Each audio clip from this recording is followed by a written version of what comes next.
G'day, it's Oscar, and continuing our series, How to Listen in the Workplace, we started off with questions about how to listen in groups recently. And Lorraine continues the question that came from Helen last time about a listening in video conference. And Lorraine is a member of our Deep Listening Ambassadors community. And she said, Oscar, I notice when you're hosting our meetings that you're very deliberate to use people's first names and to confirm that you've heard their question.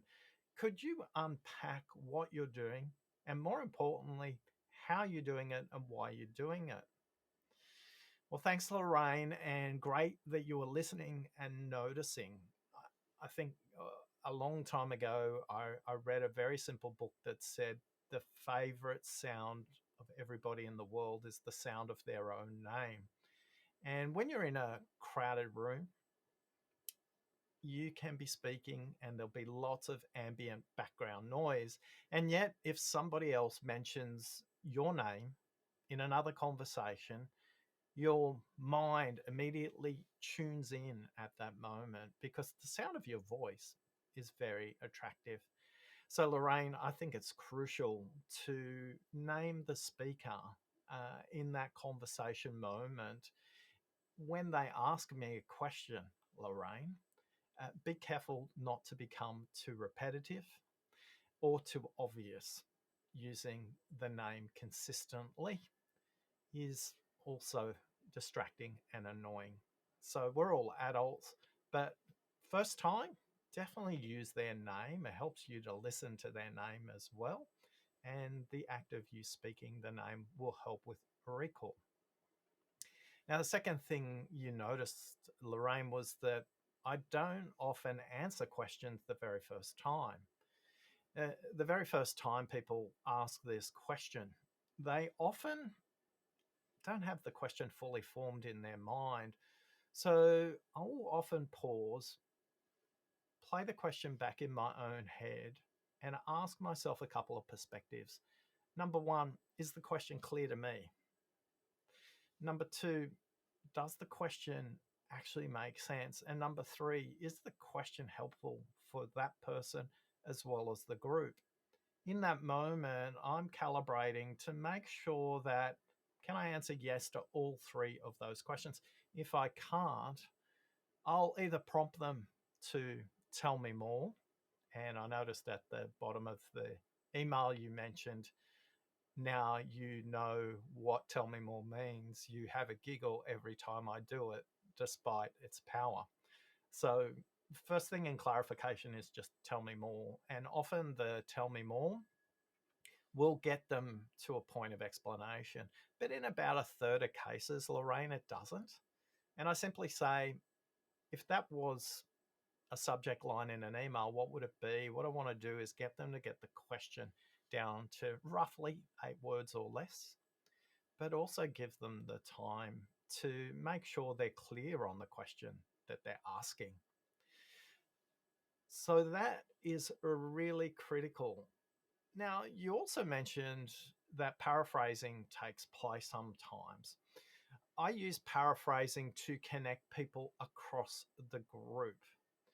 Now, you will notice I already did that in this video when I mentioned that this is continuing a conversation from Helen through to Lorraine. And that's critical. One of your roles as the host is to hold a thread all the way through so the group can listen to the context. I've often mentioned that listening happens before, during, and after a conversation.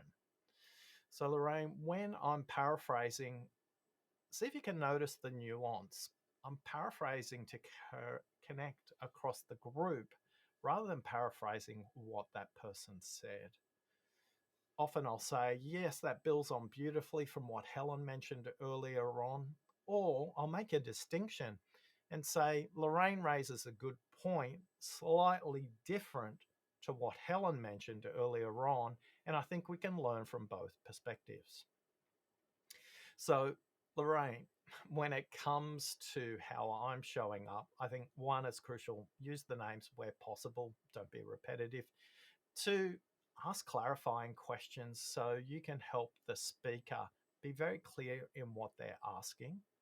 That's important for them, but it's even more important for the group because often I see hosts while I'm listening in on meetings where I'm helping them out. Hosts are answering a different question to the question posed because they didn't clarify what was required from the speaker. And also, is that useful for the group or the outcome of the meeting? And then finally, when it comes to paraphrasing in a video conference or an audio conference context, one of the things the host can uniquely do is connect across the group and create a golden thread so the group can start to listen to itself differently. Now, Lorraine, for bonus points, one of the other things you'll notice when I'm hosting the Deep Listening Ambassador community meeting, I often rarely answer any question because I think there's so much more power in getting the group to answer the question themselves. So when that question is posed, you'll notice my default position is to invite a perspective from other members of the group. Does anybody else have this issue? Does anybody else have a solution they'd like to share? More often than not, they will create a much better answer than I do as a host. And if you think as a host you are the expert, I think there's another perspective I would invite you to explore. The perspective is really simple. With more than one person in the meeting, the group intellect is multiplied exponentially. When you're the host of the meeting, clarify the question, invite the group's perspective. And then, if the group is still struggling with an outcome to the question posed by the original participant, you can offer your perspective as well. All of this reinforces the 125/900 rule. A speaker can speak at 125 words a minute, but they're thinking at 900 words per minute. The likelihood that the very first thing they say is what they mean, it's about 14%. So as a host, ask another question, ask a clarifying question, whether that's face-to-face or on video conference.